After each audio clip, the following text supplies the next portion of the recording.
का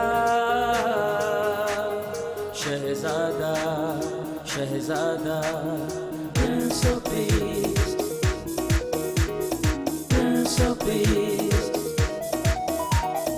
Prince of Peace Prince of Peace। Welcome back. हम Prince of peace में break के बाद आपको खुशामदीद कहते हैं। जिन लोगों ने अभी हमें ज्वाइन किया, मैं उनको बताता चलूं कि आज हमारे स्टूडियो में हमारे गेस्ट जो हैं जनाब पास्टर संधीर हैं, फिर पास्टर काशिफ नदीम है, फिर मुबशर अजीम है, और आज का जो टॉपिक है जिस पर हम गुफ्तगू कर रहे हैं वो है रिहाई की खुशखबरी। यसाया नबी के सहीफ़ा में से 61 बाब है और उसकी पहली 2 आयात जो हैं उसको हमने तलावत किया और उस पर हमने गुफ्तगू की ब्रेक पर जाने से पहले। तो मज़ीद जानेंगे, सीखेंगे, और मैं चाहूँगा कि पास्टर संधीर सिद्धार्थ साहब से हम इस हवाले से मज़ीद जानें। जी पास्टर संधीर, आप ब्रेक पर जाने से पहले शुरू में आपने बहुत अच्छी गुफ्तगू फरमाई और जो स्पेशली आपने वो 66 किताबों वाली बात की वो बड़ी ज़बरदस्त थी, उसे बरकत मिली। और मज़ीद आज इस हवाले से आप क्या नाज़रीन को पैगाम देंगे? जी, इस पर थोड़ी सी बात करना चाहूँगा। जैसे कि पहली आयत के आखिर में लिखा है कि असीरों के लिए आज़ादी का ऐलान करूँ। जी, तो इस हवाले की, इस पेशीन गोई की तकमील में भी यीशु मसीह ने इस बात को फिर से दोहराया था। जी, तो जैसे पास्टर काशिफ नदीम ने भी बहुत खूबसूरत बात की कि ये निजात के मायनों में आती है। तो जो निजात का लफ्ज़ है ये यसाया की किताब में 26 बार इस्तेमाल हुआ। ग्रेट, इतना अहम मौजू है जिस पर यसाया ने बहुत ज़्यादा बात की है। जी, 26 बार उसने इस लफ्ज़ को इस्तेमाल किया। ठीक है। तो ये रिहाई को पेश करता है। तो रिहाई से अब मैं एक बात की तरफ जाऊंगा, साले मकबूल। हाँ जी, बिल्कुल, ये बड़ा ख़ास वर्ड है जी। जी, साले मकबूल अगर इसको इंग्लिश में देखें तो ईयर ऑफ, जो इसको जुबली भी से जुबली, बिल्कुल बिल्कुल जुबली का साल भी से कहते हैं। जुबली का साल कहा जाता जैसे है। 25 इयर्स हो तो उसे सिल्वर जुबली कहते हैं, और फिर जब 50 इयर्स हो तो उसे गोल्डन जुबली। तो ये जुबली के आता है जी। और इसी तरह से 100 साल हो जाएं तो उसे डायमंड जुबली का नाम दिया जाता भी कहते हैं। बिल्कुल। तो अब असीरों की बात हो रही है या उन कैदियों की बात हो रही है जी, जिनको रिहाई का पैगाम दिया जा रहा है। तो हम देखते हैं कि असीरों के लिए अब जुबली जो है वो या तो उनको 25 साल उसका वेट करना पड़ेगा जी, या 50 साल वेट या 100 साल। बिल्कुल। क्योंकि बहुत सी चीज़ें, बहुत सी कंपनियां जैसे कॉन्ट्रैक्ट करती हैं आपके साथ, वो एग्रीमेंट होता है कि जी 50 इयर्स का है या 20 और इस बात को बड़ा सेलिब्रेट किया जाता है। जी, बिल्कुल। इतने साल हो गए हमारे, इतने साल हो गए, तो मतलब उसको बड़ी खुशी के तौर पर पेश किया जाता है। तो यहाँ पे ऐलान की बात की गई, अनाउंसमेंट। यीशु मसीह कहता है कि मैं इसकी मुनादी के लिए, साले मकबूल की मुनादी के लिए आया। मुझे इसलिए चुना गया है, मसा किया गया है कि मैं उनकी रिहाई का ऐलान करूं। जैसे अगर हम देखें तो ऐलान के लिए बहुत से साज बजाए जाते थे, उसमें खास तौर पर नरसिंगे फूंके जाते थे। तो ये मुनादी की एक खास एक टर्म है जिसमें ये बयान किया जाता है कि जब नरसिंगे फूंके जाएं तो लोग जमा हो जाएं, और फिर वहाँ पे एक ख़ास बात जो उनके लिए बहुत खुशी की बात हो, तो ये ऐलान किया जाता है। सही। तो यहाँ पे मैं जो बात करना चाहता हूँ वो ये है कि यीशु मसीह जो है, इसके लिए जब हम इस रिहाई के पैगाम में दाखिल होते हैं जिसका ऐलान यीशु मसीह कर रहे हैं, जो अनाउंसमेंट यीशु मसीह की तरफ से है, वो सिर्फ ये नहीं कि किसी को 25 साल इंतजार करना पड़ेगा, 50 साल इंतजार करना पड़ेगा, 100 साल इंतजार करना पड़ेगा, बल्कि उसके लिए ये है कि यही कबूलियत का वक्त है और देखो ये निजात का दिन है। तो बहुत खूबसूरत बात है कि अगर पुराने अहदनामे के अंदर इस्तिस्ना की बुक में देखा जाए 15वें बाब में, तो वहाँ पर भी लिखा है कि अगर कोई तुम्हारा गुलाम है और वो आज़ादी चाहता है, जिसने 6 साल तक तुम्हारी खिदमत की है, तो फिर 7वें साल उसको 37 साल होता था। हाँ जी, तो उससे रिहाई दे। बिल्कुल, उसमें उसको रिहाई दे दी जाए। खरूज में भी 21वें बाब के अंदर दूसरी आयत में ये बात मरकूम है। तो मतलब इंतजार करना पड़ता था। वाह वाह। 7 साल, किसी को 50 साल, किसी को 25 साल, किसी को 100 साल। जैसे मैं आपकी बात बढ़ाता हूँ कि जो 38 वर्ष का मरीज था, उसे पूछा क्या तू ठीक होना चाहता है, तो उसने कहा हाँ, लेकिन मुझसे पहले कोई ना कोई उतर जाता है, जी इससे पेशतर के फरिश्ता पानी को हलाए और मुझसे पहले कोई ना कोई उतर जाता है। तो 40 का जो अदद है आजमाइश का अदद है। जी जी अब उसकी आजमाइश में 2 साल मजीद बाकी हैं, जो आप फरमा रहे हैं। ऐसे ही तो अब चूंकि आजमाइश का अदद था और जो जिसके कहने पर फरिश्ता हौज के पानी को हिलाता था, अब वो वहां पर मौजूद था। अब उसे 2 साल इंतजार करने की तो यही आप फरमा रहे हैं बात है अब उनको इंतजार की जरूरत नहीं है, क्योंकि वो निजात दहिंदा मौजूद है वहां पर, रिहाई देने वाला मौजूद है। बिल्कुल। और ना सिर्फ ऐसे लोगों के लिए जी जो अपाहज हैं, जो ज्यादा जरूरतमंद हैं, बल्कि तमाम कौमों के लिए। ये ना सिर्फ बनी इसराइल कौम के लिए है, किसी एक कौम के लिए नहीं, बिल्कुल, दुनिया पूरी दुनिया के लिए खुशखबरी है, तमाम कौमों के लिए, हर रंगो नस्ल के लोगों के लिए, हर जुबान के लोगों के लिए ये खुशखबरी है। पुराने अहदनामे के अंदर हम देखते हैं कि इंतकाम का रोज ये लफ्ज इस्तेमाल हुआ। हाँ जी बिल्कुल। तो यीशु मसीह ने इसका भी तो यीशु मसीह के साथ ही लिंक है, ताल्लुक है। जी जी। लेकिन वहां पे यीशु मसीह ने ये कोड नहीं किया। इसकी खास यही वजह थी कि उसका ताल्लुक जो उसकी दूसरी आमद से है, दूसरी जब वो दोबारा दुनिया में आएंगे, जब दूसरी आमद होगी, इंतकाम का रोज वो है। तो मसीह ने इस बात को शामिल नहीं किया। लेकिन अगर हम थोड़ा पीछे जाएं तो मुकद्दस मरकुस की इंजील के पहले बाब की 10वीं और 11वीं आयत, जहां पर यीशु मसीह पर रूहुल कुद्स नाजिल होता है, वहां पे वो बात है जब बपतिस्मा यीशु मसीह ने लिया। बिल्कुल। तो वहां पे बहुत खूबसूरत बात है कि वहां पे तसलीस के तीनों अकानीम नजर आ रहे हैं। बिल्कुल ठीक है। तो बाप भी उसके साथ है, बेटा भी और रूहुल कुद्स भी। उसने कहा ना कि खुदावंद का रूह मुझ पर है।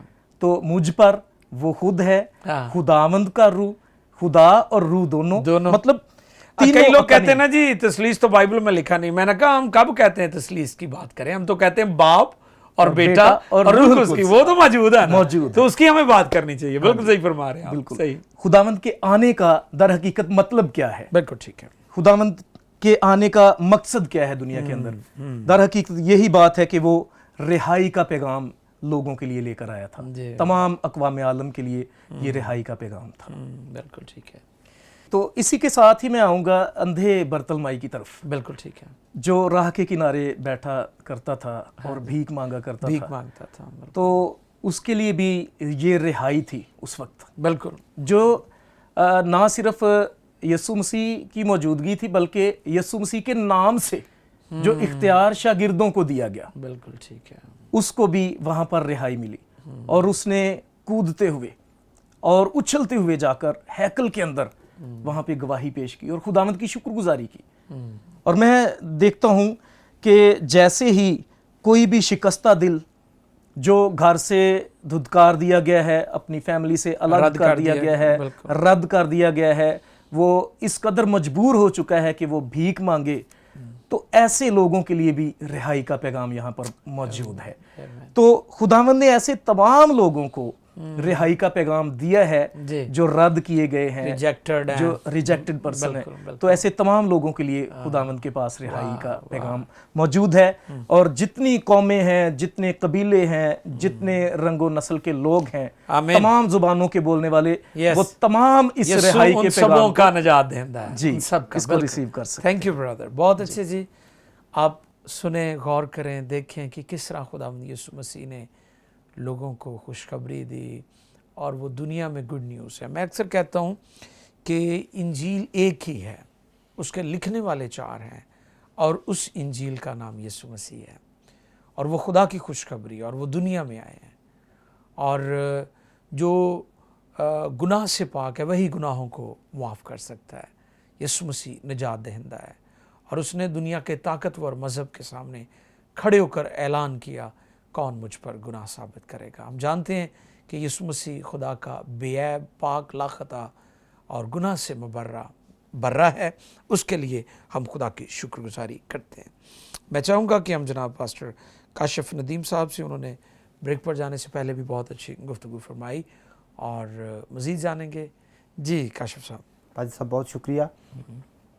अभी काफ़ी बाबरकत गुफ्तगू खुदा के कलाम की हम कर रहे हैं और सुन रहे हैं। यकीनन हम भी बरकत पा रहे हैं और नाज़रीन भी बरकत, बिल्कुल। देखने वाले नाजरीन भी बरकत पा रहे जी हैं। बिल्कुल। अभी पादी साहब बात कर रहे थे कैदियों को रिहाई बख्शू, मसीह ने यह भी ऐलान किया। यहाँ पर वो लोग मुराद हैं जो गुलामी और बंधन के अंदर हैं। और गुलामी और बंधन दो तरह के हैं। एक इंसान दूसरे इंसान पर लगाता है, जैसे लोगों को गुलाम बना लिया जी, जाता है, जी, जी। असीर कर लिया और जाता है। दूसरा इब्लीस, बिल्कुल, जो है, लोग इब्लीस वो के भी कैदी हैं, वो सही। भी जी, कैदी जी, बनाता है, वो भी गुलाम उसकी बना नहीं लेता लोगों को है। समझ, वो उसको नहीं लोग अंडरस्टैंड करते।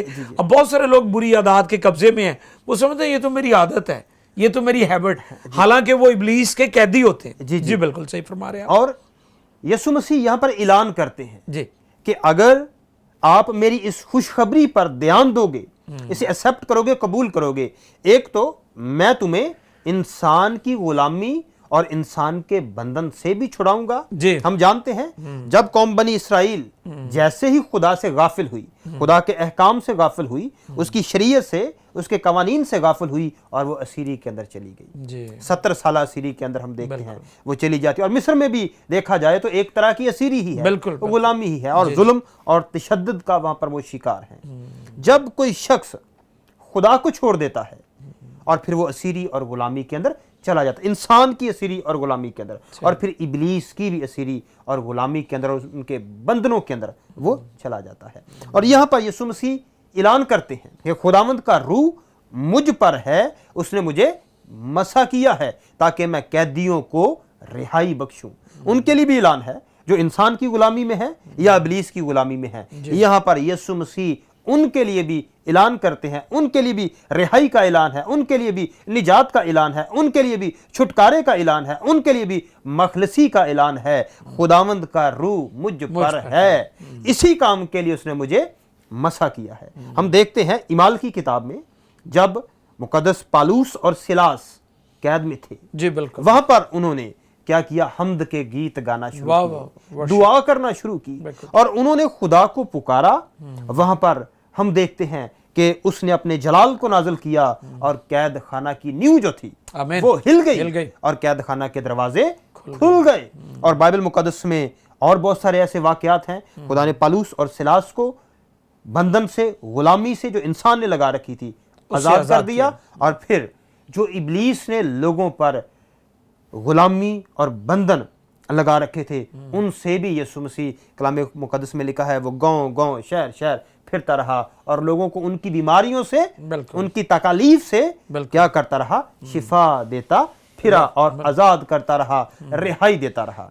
यहां पर यीशु मसीह जिस काम के लिए हायर किए गए हैं, अलानिया तौर पर वो एक्सेप्ट करते हुए और फिर उसका ऐलान करते हुए नजर आते हैं, उस नबूवत को अपने ऊपर लागू करते हुए और फिर ना सिर्फ लागू करते हुए बल्कि पूरा करते हुए अपने मिशन की तकमील करते हुए भी नजर आते हैं। और जब यीशु मसीह बदरूहों को निकालते थे तो फकीहों और फरीसियों ने, जो शरा के मुअल्लम थे, उन्होंने मसीह पर इतराज किया, इल्जाम लगाया कि ये बदरूहों के सरदार बालज़बूल की मदद से बदरूहों को निकालता है। तब भी यीशु मसीह ने कहा, ऐलान फिर किया यीशु मसीह ने, दोबारा से मसीह ने कहा, अगर मैं खुदा के रूह की मदद से बदरूहों को निकालता हूं तो खुदा की बादशाही तुम्हारे दरमियान आ पहुंची है। मसीह बार बार अपने मिशन की तकमील करता हुआ, ऐलान करता हुआ नजर आता है। और मसीह ने कहा, कैदियों को क्या करूं, रिहाई पाने की खबर सुनाऊं। और फिर आगे लिखा है, अंधों को रिहाई दूं, बिनाई पाने की खबर दूं। और यह दुख और मुसीबत की बात है। ऐसे लोग जो दुख के अंदर, मुसीबत के अंदर मुब्तला हैं, उनके लिए भी ऐलान है, बेशक उनका दुख कितना ही लंबा क्यों ना हो।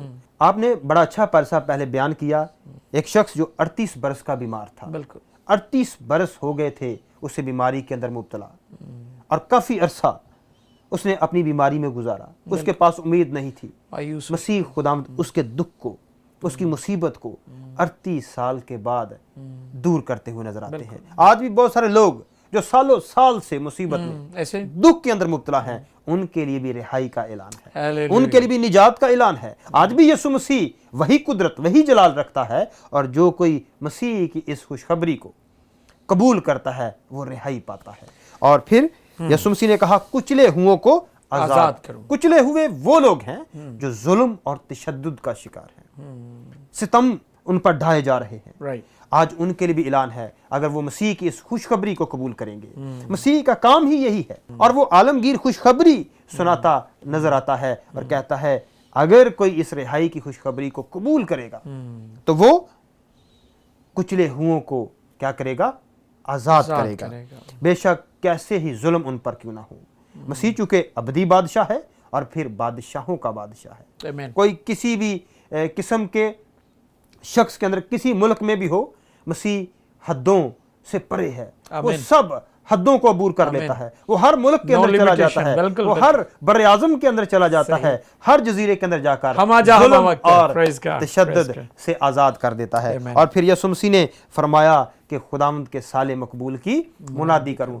इसे बाइबल मुकद्दस की रूह से देखा जाए तो 50वां साल कहा जाता है, जुबली, और ये साल रिहाई का साल था। सही। ऑटोमेटिकली अगर कोई शख्स गुलाम होता और उसे 50 साल हो जाते तो वो ऑटोमेटिकली आजाद हो जाता, 50वें साल ऑटोमेटिकली ही वो आजाद हो जाता था। और अगर जमीन बेगुलामी में चली जाती, हाँ जी, किसी के कब्जे में चली जाती, 50 साल वो उसमें बीज बोता, फसल काटता, लेकिन ऑटोमेटिकली जो 50वां साल था उसके अंदर वो जमीन छूट जाती थी और मालिक को फिर दोबारा मिल जाती थी। और इस 50वें साल को मकबूलियत का साल भी कहा जाता है, कबूलियत का साल भी कहा जाता है। अब हर रोज ही 50वां साल, हालेलुया, हमें 50 साल इंतजार नहीं करना पड़ता। आमीन आमीन आमीन। बल्कि जिस वक्त हम खुदावंद यीशु मसीह की इस रिहाई की खुशखबरी को कबूल कर लेते हैं, मसीह की हजूरी में आ जाते हैं, उसे अपना निजात दहिंदा कबूल कर लेते हैं, हम तो हर रोज हमारे लिए साले मकबूल है। बिल्कुल, रोज जब भी कोई भी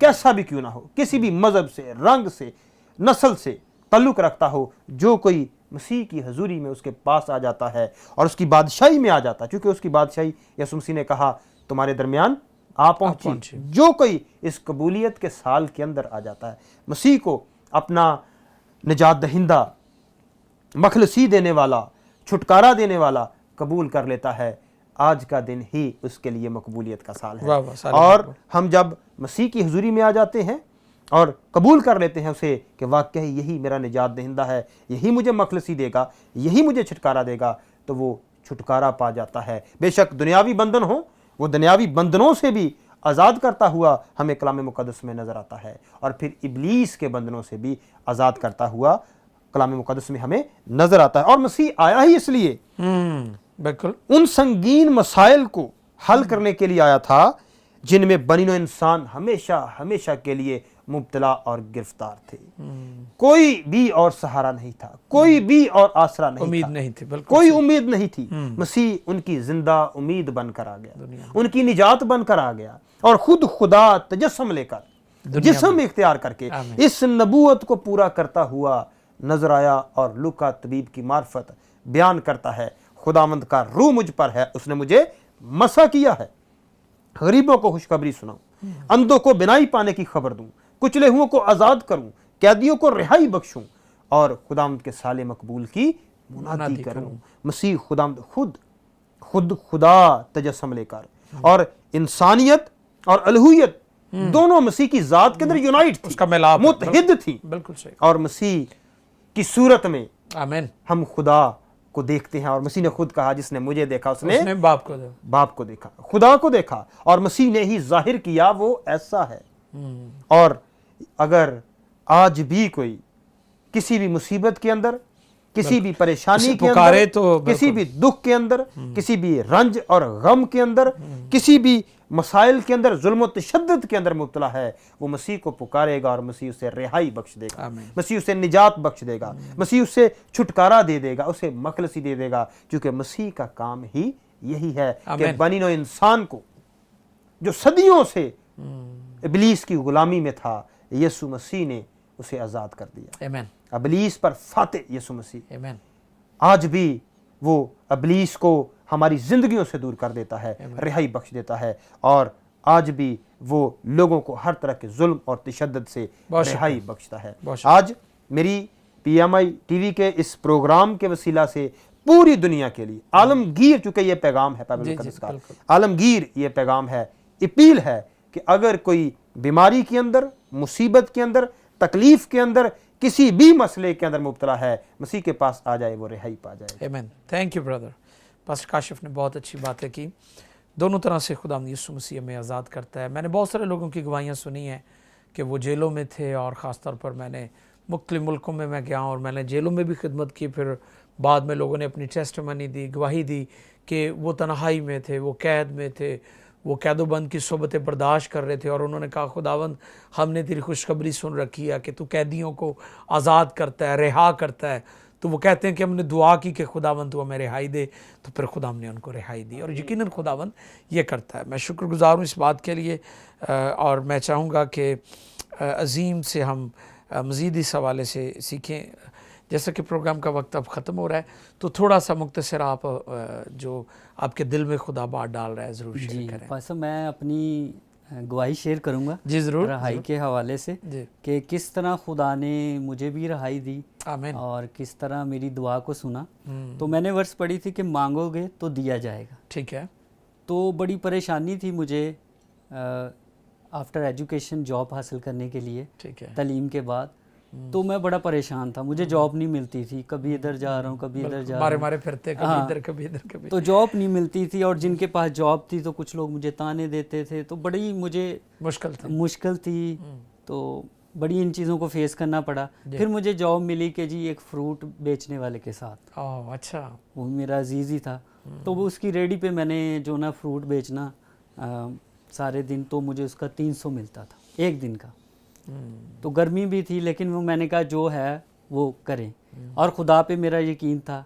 और इस काम के बाद शाम को मैं दुआ किया करता था, और यही कहता था कि मांगो तो दिया जाएगा। मेरा ईमान था कि खुदा ने कहा है तो मांगो तो दिया जाएगा, मैं मांगूंगा तो मुझे मिलेगा, ज़रूर मिलेगा। मेरी दुआ भी जारी थी और कलाम को भी सीख रहा था, लेकिन फिर खुदा ने मेरी दुआ को सुना, और फिर मुझे मार्केटिंग में बड़ी अच्छी जॉब मिली। वाह, प्रेज़ गॉड। प्रमोशन मार्केटिंग में मुझे एज अ सुपरवाइज़र जॉब मिली, और उसके बाद अब मेरे पास as a project manager marketing में और प्रमोशन एक्टिविटी में मुझे जो है ना सरफराज किया खुदा ने। तो आज खुदा गुर्बत के, बेरोजगारी के भी बंधन तोड़ता है, वो तो हर तरीके से हमें ब्लेस करना है। तो आज भी खुदा ने मुझे रहाई दी इस बंधन से, और मैं खुदा का बड़ा शुक्रगुजार हूँ। आज भी मेरा ईमान है कि खुदा का जो कलाम है वो पूरा होता है, और वो अब तक यकसा है। Thank you. ज़मीन व आसमान टल सकते हैं, लेकिन उसकी मुख्य बातें। बहुत शुक्रिया अजीम, थैंक यू। अजीज़ों, खुदावंद हम सबों को बरकत देना चाहता है, सरफराज करना चाहता है, डोर ओपन करना चाहता है। जो दरवाजे हमारे लिए बंद हो चुके थे, खुदावंद यीशु उसको खोलने की कुदरत रखता है। तो अभी मैं चाहता हूँ कि हम मिलकर दुआ करें। अगर आप किसी जुए बंधन में हैं, कई लोग जहनी तौर पर बंधनों में फंसे हुए, उनका जहन जो है वो कैद खाने की सूरत इख्तियार कर चुका है, नज़रियात की कैद में है, सोचों की कैद में है, और बहुत सारे लोग फिज़िकली तौर पर, बहुत सारे लोग मेंटली तौर पर, और बहुत सारे लोग रूहानी तौर पर, स्पिरिचुअली तौर पर कैद में है, बंधनों में है। यीशु मसीह हमें बंधनों से रिहाई देता है। आइए दुआ करें, झुकें। आपकी जो भी दरख्वास्त है, आप बीमार हैं, आप परेशान हैं, आप मनशियात के आदी हैं, आप नशे की कैद में हैं, आप नशे की जेल में हैं, या इमोशनली जज्बाती तौर पर, रूहानी तौर पर आप कैद में हैं, हम आपके लिए दुआ करेंगे। यीशु नाम से आप रिहाई पाएंगे। ऐ खुदा, इस वक्त हम दुआ करते हैं तेरे बेटे यीशु के पाक नाम में, और रूह कुद्स की कुदरत को मांग लेते हैं। इन लोगों को जो इस वक्त दुआ में ठहरे हुए हैं, बीमार हैं, परेशान हैं, साल से प्रॉब्लम्स और तरह तरह की तकालीफ और मजबूरियों में फंसे हुए हैं, बेरोजगारी है, कर्ज के नीचे हैं, गुलामी में हैं, किसी की असीरी में हैं, इन्हें यीशु के नाम में आज़ादी मिल जाए। पास सच्चाई से वाकिफ होंगे और सच्चाई तुम्हें आज़ाद करेगी। बस अगर बेटा तुम्हें आज़ाद करे तो वाकई आज़ाद होंगे। खुदा हम बहुत सारे लोग यीशु के नाम में शिफा, निजात, रिहाई को हासिल करें। बरकत दे और कसरत से दे, हमारी मदद फरमा, खुदा यीशु के पाक नाम में। जी अज़ीज़ों, आज हम खुदावंद के हुज़ूर बहुत खूबसूरत बातें हमने सुनी, सीखी। मैं उम्मीद करता हूँ कि आज का प्रोग्राम और आज की सारी गुफ्तगू, सारी बातें जो खुदा के ख़ादमों ने आपको अब तक पहुँचाई हैं, आपके लिए बरकत का बाइस होंगी। मैं आप सबों का शुक्रगुजार हूँ, अपने मोअज़्ज़ज़ मेहमानों का भी शुक्रगुजार हूँ कि आप हमारे साथ थे। God bless you all. Keep watching PMI Television. Prince of Peace, Prince of Peace.